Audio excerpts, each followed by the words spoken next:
Composition में क्या है, इसके अंदर पार्ट है, एक है आपका lipid, protein, carbohydrate and water, ठीक है। तो लिपिड की कंसंट्रेशन कितनी है, 20 से लेकर के आपकी मिलेगी ये आपकी 80% तक, ओके। प्रोटीन जो मिलेगी आपको मिलेगी 20 to 70% मिल जाएगी। कार्बोहाइड्रेट बहुत कम मिलेगा 1.5%, और वाटर मिलेगा आपको लगभग 20% लिपिड मेम्ब्रेन के अंदर, ठीक है ना। अब बात कर लेते हैं, हम पहले उठाते हैं लिपिड, ठीक है। लिपिड में देखिए, लिपिड आपकी 3 प्रकार की लिपिड हैं, ठीक है। कौन कौन सी है उनका नाम देता रहा हूँ। एक है आपकी नंबर 1 फॉस्फोलिपिड, ठीक है। दूसरी आपकी है ग्लाइकोलिपिड,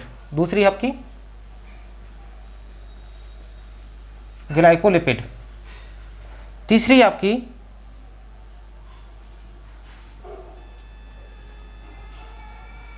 एस्टेरॉल। हम तीनों की बात कर लेते हैं। देखिए फॉस्फोलिपिड जो होती है हम इसे कह सकते हैं मॉडिफाइड ऑफ ट्राइग्लिसरॉल, ठीक है ना, मॉडिफाइड ट्राइग्लिसराइड।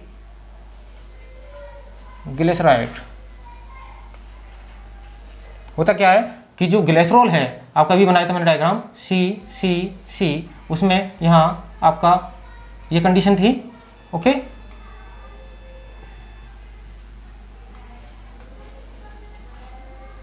आपका H2 ये ग्लिसरॉल है। और ग्लिसरॉल में जब यहाँ पर आपका एक फैटी एसिड जुड़ जाएगा, क्या जुड़ेगा, फैटी एसिड। कौन सा बॉन्ड है, एस्टर बॉन्ड। क्या है, एस्टर बॉन्ड है, ध्यान रखें, ओके। एस्टर बॉन्ड द्वारा जुड़ेगा। इसी प्रकार दूसरा फैटी एसिड यहाँ चिपकेगा आपका। इसकी संख्या कितनी, फैटी एसिड जो होते हैं 10 to 24 कार्बन कंपाउंड आपकी कार्बन चेन होती है, ठीक है ना, जिसमें कार्बन की संख्या कितनी होगी, 10 से 24 कार्बन, ठीक है। अच्छा जी, नीचे क्या है, यहाँ जुड़ेगा आपका फॉस्फोरस। क्या जुड़ेगा, फॉस्फोरस। और फॉस्फोरस के साथ कोई एक्स कंपाउंड और जुड़ेगा जो अभी बात करेंगे हम। तो यहाँ पर ये जो रीजन है फॉस्फोरस के कारण, ये रीजन होगा आपका हाइड्रोफिलिक एंड। कैसा होगा, हाइड्रोफिलिक एंड, ओके। और ये जो रीजन होगा, ये वाला रीजन, ये होगा आपका हाइड्रोफोबिक रीजन। क्या होगा, हाइड्रोफोबिक एंड होगा। यहां तक क्लियर हो गया, ठीक है। तो हम यहाँ बोलते हैं फॉस्फोलिपिड, यानी फॉस्फोरस होगा ग्लिसरॉल के साथ, ठीक है। तो इसके भी 3 रूप हैं, हम एक एक करके करेंगे। नंबर 1, हम पहले नंबर 1 है इसका आपका फॉस्फोग्लिसराइड।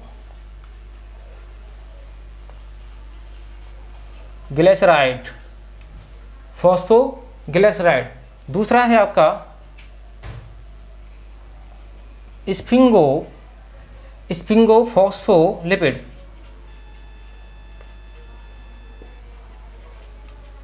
स्फिंगोफॉस्फोलिपिड। फॉस्फोग्लिसराइड की बात कर लेते हैं। फॉस्फोग्लिसराइड, ठीक है। इसके अंतर्गत क्या है, इसमें होगा 1 ग्लिसरॉल होगा, जो इसकी बात कर रहे थे हम, ये रहा आपका, सॉरी, ये ग्लिसरॉल, ओके। 1 ग्लिसरॉल है। और आप देखें क्या है, इसमें 2 फैटी एसिड हैं, और क्या है, 1 फॉस्फोरस है, और क्या है आपका 1 कोई एक्स कंपाउंड है, ठीक है। हम इस एक्स कंपाउंड की बात कर लेते हैं। इस एक्स कंपाउंड के नाम पर अलग अलग प्रकार की क्या होंगी, लिपिड होंगी। ये एक्स कंपाउंड है। यदि इस पर हम लेते हैं कॉलिन, क्या लेते हैं, कॉलिन, तो ये एक प्रकार की ये प्रोटीन आपकी लिपिड बनेगी लेसिथिन,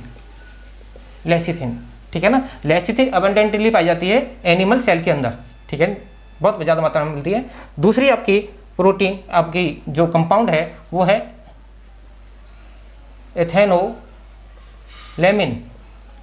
एथेनोलेमिन। ये जो लिपिड बनेगी ये बनेगी सिफेलिन। ये किस में काम आती है, बडिंग एंड फ्यूजन में, बडिंग होना या फ्यूजन के केस में सिफेलिन का यूज होगा, ठीक है। इसी प्रकार बात करेंगे सेरिन की। तो सेरिन जो प्रोटीन लिपिड बनेगी, हम इसको नाम बोलेंगे फॉस्फेटिडाइल सेरिन, ओके, इसी प्रकार और भी लिपिड हैं, ग्लिसरॉल भी हो सकता है, यानी एक ग्लिसरॉल यहाँ पर है, एक यहाँ हो जाएगा, तो यह आपका फॉस्फोग्लिसरीन नाम पड़ जाएगा पीछे, ग्लिसरॉल, फॉस्फेटाइल ग्लिसरॉल। और भी है आपकी इनोसिटोन, ये भी हो जाएगा फॉस्फेटाइल इनोसिटोन, सिटोल वर्ड हो जाएगा एल्कोहल रूप में, ठीक है ना, ये आपकी हो गई। अब इसके बाद करते हैं स्फिंगोफॉस्फोलिपिड। इसमें क्या होगा, यहाँ पर फॉर्मूला आपका हो गया ये वाला, यहाँ पर फॉर्मूला थोड़ा सा चेंज हो जाएगा, यहाँ पर 1 स्फिंगोसिन होगा, ग्लिसरॉल नहीं होगा, ठीक है ना, ये याद रखें, यहाँ पर ग्लिसरॉल है, यहाँ पर नहीं है, ठीक है। फिर क्या होगा, आपके 1 फैटी एसिड होगा, वहाँ पर 2 फैटी एसिड हैं, यहाँ पर 1 OH कंपाउंड और होगा, फास्फोरस, एक फास्फोरस भी होगा, ठीक है ना, फॉस्फेट कंपाउंड भी होगा, और एक X की बात कर लेंगे। तो ये फॉर्मूला हो गया, इसमें अंतर क्या है, 1 फैटी एसिड है और 1 स्फिंगोसिन है, ठीक है ना। तो X की बात करें तो X क्या है, यहाँ पर X के नाम दे देते हैं। यदि X की जगह पर हाइड्रोजन लगाते हैं तो ये प्रोटीन जो कहलाएगी, सॉरी जो लिपिड है, ये लिपिड कहलाएगा आपका, इसको कहेंगे हम सेरेमाइड, ओके। यदि इसकी जगह पर H की जगह पर हम कोलिन ले लें, क्या ले लें, कोलिन, तो ये जो लिपिड होगी इसका नाम हो जाएगा आपका स्फिंगोमाइलिन, ठीक है, स्फिंगोमाइलिन। तो यहाँ पर एक चीज़ बता दूँ आपको, मैंने याद कीजिए लाइसोसोम में पढ़ाया था, आपकी स्टोरेज डिसीज की बात करी थी, तो वहाँ पर मैंने इसकी भी बात करी थी, सेरेमाइड जो है और आपका स्फिंगोमाइलिन है, ये दोनों आपके कंपाउंड, आपके जो लाइसोसोम होता है उस केस में बढ़ जाते हैं, ठीक है। देखिए क्या होता है, इसके कारण इसकी मात्रा जब बढ़ जाएगी किसी रेजिडुअल बॉडी के अंदर तो एक डिसीज हो जाएगी। हमने उस डिसीज का नाम क्या बोला था, डिसीज का नाम बोला था Gaucher disease, okay, Gaucher disease. और इसके केस में क्या बोला था हमने, इसके केस में बोला था नियमन डिसीज, नियमन सिंड्रोम डिसीज, क्लियर, याद रखें, ये अलग बता दिया मैंने, ओके। चलिए अब बात आते हैं ग्लाइकोलिपिड की, ठीक है। तो ग्लाइकोलिपिड में क्या है केस, देखिए ग्लाइको, यहाँ पर क्या है, सॉरी, ग्लाइकोलिपिड में एक तो बात हो जाएगी, लिपिड मॉलिक्यूल जो है उसमें आपका एक तो होगा सैकराइड, सैकराइड कौन सा हो सकता है, या तो ग्लूकोज हो सकता है या गैलेक्टोज हो सकता है, ठीक है, कोई एक होगा, ठीक है। चलिए इसके बाद क्या है, इसके बाद ये है आपका, इसमें एक चीज़ और है, इसमें फॉस्फोरस नहीं होगा, फॉस्फोरस एब्सेंट होगा, एक चीज़ याद रखें, क्योंकि यहाँ पर मैंने बोला फॉस्फो वर्ड, तो इसका मतलब वहाँ फॉस्फोरस मिलेंगे आपको, यहाँ फॉस्फो वर्ड नहीं बोला हमने, ग्लाइकोलिपिड बोला है, इसका मतलब फॉस्फोरस एब्सेंट होगा, ठीक है। तो ये किससे बनते हैं ये भी बात कर लेते हैं, ये डिराइव्ड फ्रॉम, ये बनेंगे डिराइव्ड फ्रॉम ग्लिसरॉल या स्फिंगोसिन, ठीक है, इससे उत्पन्न होंगे। तो इसके एग्जाम्पल लिख ले रहे हैं, कौन कौन से हैं, एक है आपकी सेरेबोसाइड, ओके, ये आपकी एक होगी सेरेबोसाइड, इसमें क्या है 1 फैटी एसिड है, 1 आपका स्फिंगोसिन है और 1 आपका ग्लूकोज या गैलेक्टोज है, ठीक है, गैलेक्टोज है, ठीक है, याद रखें गैलेक्टोज, ठीक। ये आपकी जो है, ठीक है, ये एक फॉर्मूला बना दिया मैंने। इसके बाद बात करें, दूसरा है आपका गैंग्लियोसाइड, क्या है, गैंग्लियोसाइड, गैंग्लियोसाइड में क्या है, ओलिगोसैकेराइड है, इसमें एक पॉइंट है ये सियालिक एसिड, सियालिक एसिड याद रखें, सियालिक एसिड, ठीक है। और क्या हो सकता है इसके साथ, या N acetyl neuramide minic acid, sorry neuraminic acid, okay, ये मिलेगा, सियालिक एसिड मिलेगा या तो, ठीक है। तो ये इंपॉर्टेंट इसका हो गया, इसका इंपॉर्टेंट हो गया आपका एक ये हो गया, ठीक है ना। चलिए अब बात करते हैं स्टेरॉल की। स्टेरॉल में देखिए आप, स्टेरॉल जो है आपका कंडीशन इसकी है 4 फ्यूज रिंग पाई जाती हैं, 4 फ्यूज रिंग पाई जाती हैं, स्टेरॉल के अंदर, ठीक है ना। इसमें से जो आपकी 3 रिंग जो होती हैं, 3 रिंग्स जो होती हैं, उसमें क्या होता है विद 6 कार्बन होती हैं, 6 कार्बन रिंग कहलाती हैं, जैसे बेंजीन होती है, ठीक है ना। एक 4 रिंग, 4 है, 3 हो गई। 1 जो रिंग होती है वो केवल 5 कार्बन रिंग होती है, उसमें 5 कार्बन होते हैं। ओके, तो स्टेरॉल आपके एनिमल, प्लांट और फंजाई तीनों में मिलेगा। तो हम तीनों की बात कर लेते हैं। एनिमल की बात करें, एनिमल में कोलेस्ट्रॉल मिलेगा, कोलेस्ट्रॉल आपकी मेम्ब्रेन के अंदर मिलेगा, ठीक है ना। प्लांट्स की बात करें, ठीक है, इसमें मिलेगा स्टिगोमेस्टेरॉल, स्टिगोमेस्टेरॉल मिलेगा, ठीक है ना। अब आती है फंजाई की बात, बैक्टीरिया की बात आती है। बैक्टीरिया में मिलेगा आपका बहुत ज़्यादा था कंपटीशन में होपानॉइड,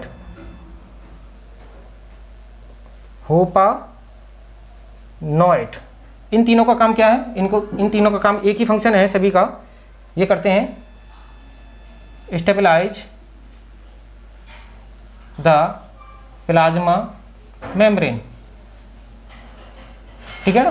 स्टेबलाइज समझिए ना, उसको स्टेबल करते हैं, नष्ट होने से बचाते हैं। तो हमारा लिपिड की हमने यहाँ बात कर ली। ओके, अब बात करते हैं आगे।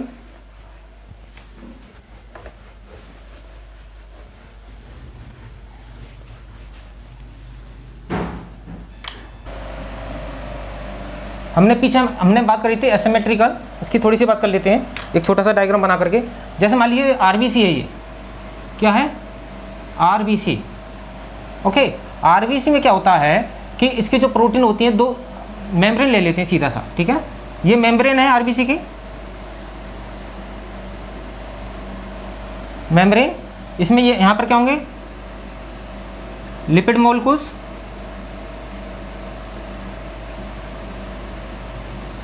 ओके। अब ये आउटर सरफेस है और ये आपकी इनर सरफेस है। यहां तक क्लियर हो गया। तो बाहर जो प्रोटीन पाई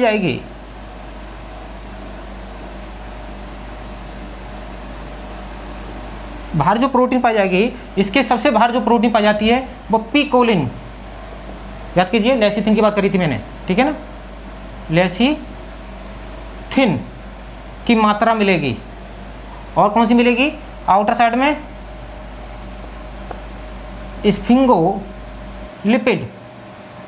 स्फिंगोलिपिड। आउटर सरफेस पर ये प्रोटीन पाई जाएंगी, इनर सरफेस पर नहीं मिलेंगी, पहली बात।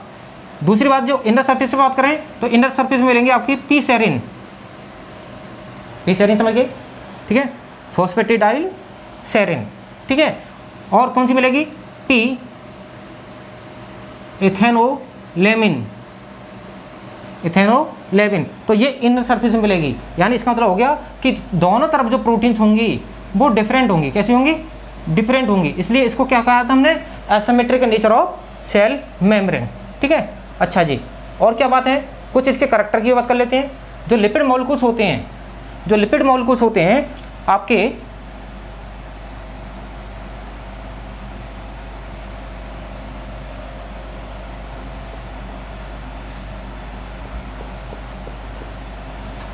उसके जो मूवमेंट होता है कई प्रकार का होता है। कुछ का मूवमेंट ऐसा होता है कि एक लिपिड घूमती रहती है, इस प्रकार जैसे आपकी ये चौक घूम रही है, ये आपकी मार्को घूम रहा है, ठीक है ना, इस प्रकार घूमती रहेगी ऐसे। तो ये कहलाएगी रोटेशन। क्या कहलाएगी, रोटेशन कहलाएगी, ठीक है। और क्या है, एक है लेटरल का मतलब हो गया कि ये आपकी इस तरफ चली जाए, ये इधर आ जाए, घूमती रहे। लेटरल का मतलब होता है जिस प्रकार ये है, ये इधर उधर चलती रहे, घूमे नहीं, लेटरल दिशा में, लेटरल साइड में। तो ये मूवमेंट कहलाएगा आपका लेटरल। क्या कहलाएगा, लेटरल मूवमेंट। एक मूवमेंट और होता है, बहुत ज़्यादा कंपटीशन है, flip flop movement. Flip flop movement, इसका मूवमेंट का मतलब क्या हो गया कि लगभग ये 3 महीने में एक बार होती है, रेयर है। ओके, चलिए इसमें क्या होता है कि जो जो लिपिड मॉलिक्यूल्स है वो बाहर से अंदर की तरफ और अंदर वाला बाहर से अंदर से बाहर की तरफ जा सकता है। जैसे ये लिपिड मॉलिक्यूल्स हैं, ओके, ये लिपिड क्या करेंगे, ये यहाँ से अंदर चला जाएगा बाहर और बाहर वाला अंदर आ जाएगा, तो ये कहलाएगा फ्लिप फ्लॉप मूवमेंट, ध्यान रखें, ठीक है ना। ये पॉइंट क्लियर हो गया तो आपका यहाँ तक। अब इसके द्वारा फ्लूइड नेचर के द्वारा क्या क्या करैक्टर हो सकते हैं। पहला करैक्टर हो सकता है कि फ्लूइड नेचर के कारण होता है सेल ग्रोथ हो सकती है, सेल ग्रोथ हो सकती है। ये वो करैक्टर बता रहा हूँ जो यूनिट मेम्ब्रेन आपका जो मॉडल था उसके द्वारा या ट्राइलेमिनर जो मॉडल था उसके द्वारा सिद्ध नहीं होता था, ठीक है ना, कि ये करैक्टर कैसे संभव है, क्योंकि उस मॉडल के द्वारा संभव नहीं थे। लेकिन फ्लूइड मोजेक मॉडल के द्वारा ये जो करैक्टर हो सकते हैं संभव। सेल रिप्रोडक्शन, सेल मल्टीप्लाई करेगी, ओके, और क्या हो सकता है, रिप्रोडक्शन को समझिए ना, डिवीजन की बात कर रहे हैं हम। और क्या कर सकते हैं, सेल जो करती है सेक्रेशन कर सकती है,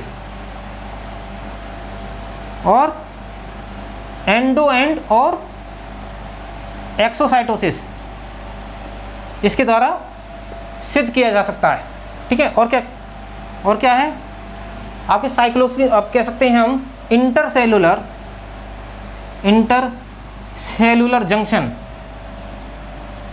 जंक्शन को भी ये फ्लूइड नेचर सिद्ध कर सकता है, ठीक है ना आपका, ओके। यहाँ तक हमने बात कर ली। अब बात करते हैं, लिपिड की बात हो गई हमारी पूरी, अब बात करेंगे हम प्रोटीन की। नंबर 2 प्रोटीन, ठीक है। प्रोटीन जो है 2 प्रकार की बताई थी हमने, ओके।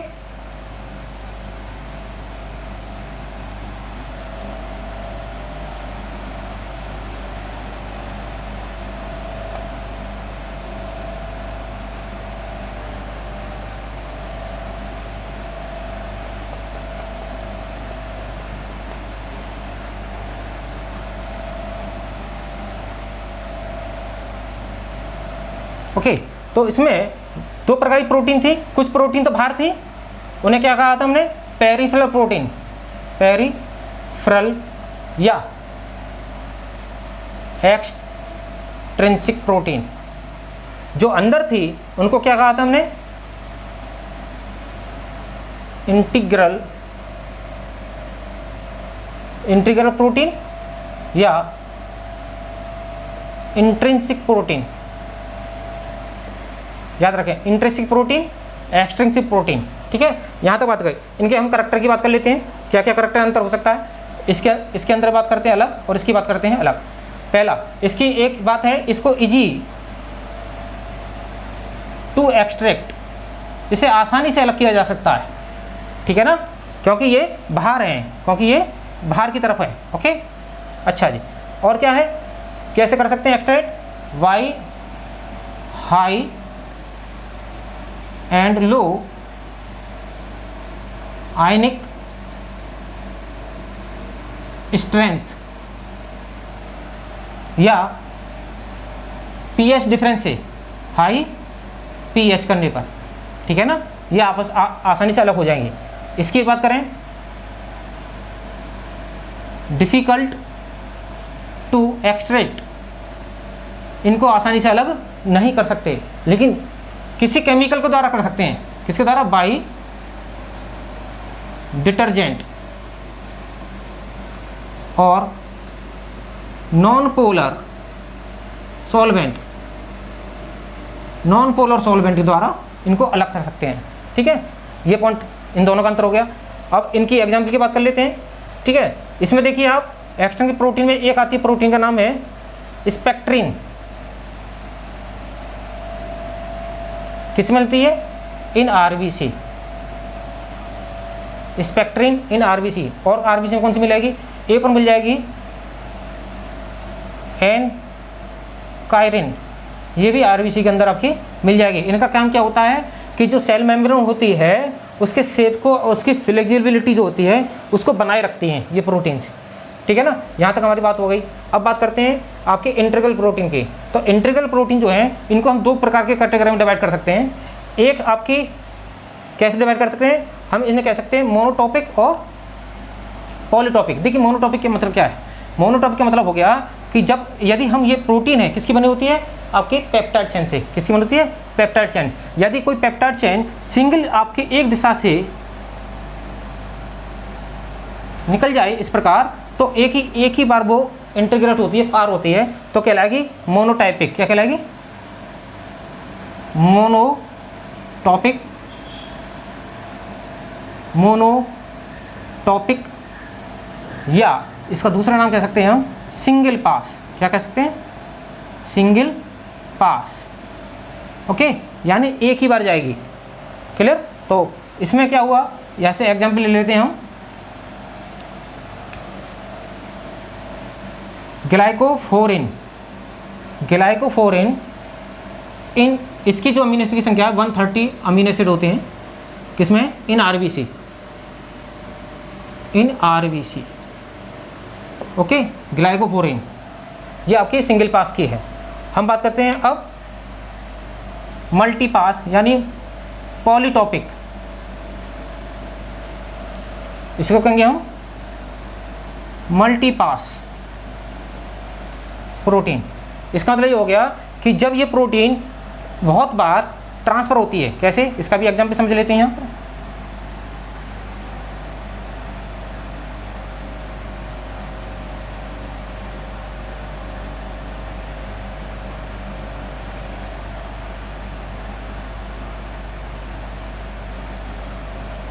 ओके, ये आपकी क्या लगेगी, मल्टी पास। ठीक है ना। इसमें देखिए ये हेलिकल जो स्ट्रक्चर है जो किसके अंदर है, लिपिड के अंदर। इसका मतलब क्या है, इसके अंदर वो मॉलिक्यूल अमीनो एसिड ज़्यादा पाए जाएंगे जो आपके लिपिड की तरफ अट्रैक्टेड हो। यानी कैसे आपके होंगे, वो आपका लिपोफिलिक अमीनो एसिड, या कह सकते हैं हाइड्रोफोबिक अमीनो एसिड। और लेकिन जो बाहर की तरफ निकलेंगे अमीनो एसिड वो आपके कैसे होंगे, अपोजिट। ये लिपोफिलिक है तो लिपोफोबिक होंगे, वो लिपोफोबिक, या कह सकते हैं हम हाइड्रोफिलिक। ओके, इसलिए वो बाहर की तरफ रहेंगे। क्या लोगी बात, ठीक है ना। इस प्रकार के अमीनो एसिड पाए जाएंगे इसके अंदर। तो मल्टीपास की बात कर रहे हैं हम। मल्टीपास का एक एग्जांपल समझ लीजिए आप, इसे कहते हैं GPCR protein couple receptor. 7 times जो पेप्टाइड चेन है मूव करती है, ये आपका आप पढ़ेंगे सेल सिग्नलिंग के अंदर, ठीक है, जी प्रोटीन के नाम से। या क्लियर। तो ये आपका मल्टीपास हो गई।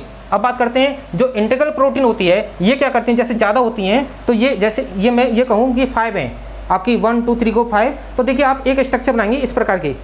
इसका मतलब क्या होगा कि ये सभी पेप्टाइड जो फोल्ड आपकी इंटीग्रल हो रही है प्रोटीन, ये एक प्रकार इस प्रकार रूप बनाएंगे जिससे कि एक पोर बनेगा, यानी एक टनल बनेगा। यानी ये क्या मूवमेंट करेंगे, छोटे छोटे मॉलिक्यूल्स को ट्रांसफर करने में हेल्प करेंगे, ठीक है ना। तो टनल का निर्माण करने में होती है, इसलिए हम इसको कह सकते हैं ट्रांसपोर्ट प्रोटीन। क्या कह सकते हैं, ट्रांसपोर्ट प्रोटीन। ट्रांसपोर्ट करने में काम करेंगे। ओके, किन की बात कर रहे हैं, मल्टीपास की। तो ट्रांसपोर्ट प्रोटीन की बात कर ले हम, कौन कौन से होते हैं ट्रांसपोर्ट प्रोटीन। हम इनको कह सकते हैं, एक कैरियर के नाम से जानते हैं, carrier protein. Okay, carrier protein जो है आपका यूनिपोर्टर और को ट्रांसपोर्टर के नाम से जानते हैं कैरियर प्रोटीन। इनमें क्या है, ये होती हैं इन एक्टिव एंड पैसिव ट्रांसपोर्ट, दोनों में काम करती हैं। किसका ट्रांसपोर्ट, किसी कंपाउंड को अंदर आने में या बाहर जाने में हेल्प करते हैं कैरियर प्रोटीन। तो कैरियर प्रोटीन में यूनिपोर्टर, एक डायग्राम बना देते हैं छोटा सा,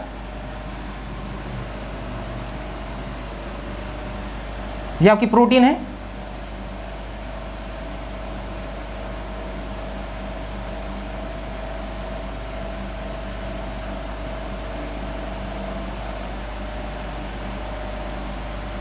ये बीच में आपका टनल है, पोर है, मल्टी प्रोटीन की बात कर रहे हैं, मल्टीपास की। ओके, तो यूनिपोर्ट का मतलब क्या हो गया कि कोई मॉलिक्यूल्स, सिंगल मॉलिक्यूल एक दिशा में जाता है, ये कहलाएगा यूनिपोर्ट। क्या कहलाएगा, यूनिपोर्ट। लेकिन को पोर्ट में 2 मॉलिक्यूल जाएंगे, को मीन साथ साथ, तो इसके हम 2 वर्ड बोलेंगे, एक बोलेंगे सिम्पोर्ट, एक बोलेंगे सिनपोर्ट। सिम्पोर्ट का मतलब होगा 2 मॉलिक्यूल साथ साथ जाएंगे। जैसे यहाँ पर 2 मॉलिक्यूल्स हैं, जैसे मान लीजिए मैं कहूँ ये सोडियम है, ये अमीनो एसिड है, सोडियम है अमीनो एसिड है, तो ये दोनों मॉलिक्यूल एक ही दिशा में चले हैं, सोडियम भी और अमीनो एसिड भी, तो कहलाएगा सिम्पोर्ट, ठीक है ना। या हम एक एग्जांपल और लेते सीखा कि सोडियम के साथ ग्लूकोज, सोडियम के साथ ग्लूकोज, दो मॉलिक्यूल्स हैं, ये दोनों एक ही दिशा में जाएंगे, तो कहलाएगा सोडियम एंड ग्लूकोज, एक ही दिशा में जाने का, ठीक है ना। तो ये दोनों क्या हैं, सिम्पोर्ट, क्या है, सिम्पोर्ट। तो ये आपके दो एग्जाम्पल मैंने आपको बता दिए, एक बता दिया सोडियम शुगर, सोडियम शुगर, ये क्या होता है एलिमेंट्री कैलाम के अंदर, जिसमें क्या होता है जब हम भोजन खाते हैं तो सोडियम अंदर आता है, वो सोडियम क्या करता है अपने साथ क्या लाता है, ग्लूकोज की एलिमेंट्री कैलाम में एब्जॉर्प्शन कराने में हेल्प करता है। इसी प्रकार सोडियम अमीनो एसिड आपका ये भी है, ठीक है ना। दो हो गए, ये सिम्पोर्ट के एग्जाम्पल हो गए, sodium sugar and sodium amino acid, ठीक है। एक है आपका एंटीपोर्ट, एक है आपका एंटीपोर्ट। एंटीपोर्ट का मतलब क्या हो गया कि एंटीपोर्ट में अपोजिट है, एंटीपोर्ट में अपोजिट है। एक मोलेक्यूल जैसे मैं आपको कहूँ सोडियम और एक तरफ है पोटेशियम, तो पोटेशियम अंदर आएगा और सोडियम बाहर जाएगा, सोडियम बाहर जाएगा, तो ये कहलाएगा एंटीपोर्ट। क्या कहलाएगा, एंटीपोर्ट। इसमें क्या होता है 3 सोडियम बाहर जाते हैं और 2 पोटेशियम अंदर आते हैं, ठीक है ना। याद रखें ये आउटसाइड और ये इनसाइड। तो यहाँ पर एंटीपोर्ट का एग्जांपल हो गया आपका sodium and potassium pump, and potassium pump. और कहाँ पर है एंटीपोर्ट, एक है आपका कैल्शियम एंड सोडियम एंड आपका पंप। ये कहाँ आएगा, ये आएगा इन मसल्स सेल्स के अंदर, ओके। और ये कहाँ आएगा आपका, ये आएगा न्यूरोलेमा में, न्यूरोलेमा जो होता है नर्व सेल्स के अंदर, ठीक है ना, जब नर्व इम्पल्स जाता है। तो याद रखें ये आपके एग्जाम्पल हो गए। तो यहाँ पर क्या है, ये 2 प्रकार के हो गए, ये है डायरेक्ट मेथड, ये क्या है, ये डायरेक्ट है, ये क्या है डायरेक्ट है, ओके। और ये क्या है, ये इनडायरेक्ट है। इनडायरेक्ट और डायरेक्ट का मतलब क्या हो गया, यहाँ पर कि सोडियम जब आएगा तो अपने साथ अमीनो एसिड भी लाएगा, सोडियम जो आएगा अपने साथ अमीनो एसिड सोडियम लाएगा, ग्लूकोज को भी लाएगा, तो ये इनडायरेक्ट है। डायरेक्ट में क्या हो गया, ये डायरेक्ट में सोडियम पोटेशियम डायरेक्टली पंप करते हैं, सोडियम भी करेगा और एक तरफ पोटेशियम अपोजिट दिशा में करेंगे, ठीक है ना। तो ये आपका नेक्स्ट हो गया ट्रांसपोर्ट प्रोटीन। नंबर 2 की बात कर लेते हैं हम, नंबर बी आपका कहलाएगा चैनल प्रोटीन। क्या कहलाएगा, चैनल लिख ले रहे हैं, चैनल प्रोटीन, ये लास्ट है इसका चैनल प्रोटीन। चैनल प्रोटीन जो होती है वो क्या करती है, छोटे छोटे पोर होते हैं उनके माध्यम से स्मॉल मॉलिक्यूल का ट्रांसफर होता है, ठीक है ना, चैनल के रूप में, चैनल मीन नली के रूप में, तो कहलाता है ट्रांसपोर्ट ठीक है ना। तो ये प्रोसेस जो कहलाएगी पैसिव मेथड होगा। कैसा होगा, पैसिव का मतलब क्या हो गया कि जो हाई कंसंट्रेशन होगा मॉलिक्यूल्स अपने लो कंसंट्रेशन की तरह ऑटोमेटिक एक ट्यूब नली के अंदर होता हुआ, ट्यूब के अंदर होता हुआ, चैनल के अंदर होता हुआ अंदर ट्रांसफर होगा, पैसिव मूवमेंट होगा, ठीक है ना। इसमें कोई एनर्जी नहीं लगेगी, याद रखें, ओके। तो कैरियर प्रोटीन की अपेक्षा चैनल प्रोटीन में ज़्यादा तेज़ी से मूवमेंट होता है। तो इसके हम कुछ एग्जाम्पल की बात कर लेते हैं। जैसे हम इसमें 3 एग्जाम्पल देंगे जो आगे पढ़ाऊंगा मैं आपको। एक बात करेंगे हम voltage gated channel, voltage gated channel, इसमें इलेक्ट्रिकल मूवमेंट होगा, उसके कारण आपका खुलेगा एक लिगेंड गेटेड चैनल होगा। यानी जब कोई लिगेंड सरफेस पे कहीं बाइंड करेगा, जैसे कोई लिगेंड यहाँ से जैसे ही इसकी सरफेस पे बाइंड करेगा तभी ये चैनल का आपका चैनल का निर्माण होगा। ध्यान रखें इस प्रकार बिखरी हुई है, जैसे कोई लिगेंड यहाँ टच हुआ और ये चैनल एक ट्यूब बना लेंगे, क्या बना लेंगे, ट्यूब, तो ये कहला चैनल प्रोटीन। तो ये मैं आपके फंक्शन में बात करूँगा, ठीक है ना। तो यदि आपको ये वीडियो पसंद आया हो तो लाइक करें, शेयर करें, सब्सक्राइब करें और बेल आइकन को प्रेस जरूर करें, जिससे आने वाली वीडियो आपको नोटिफिकेशन प्राप्त हो। Thank you.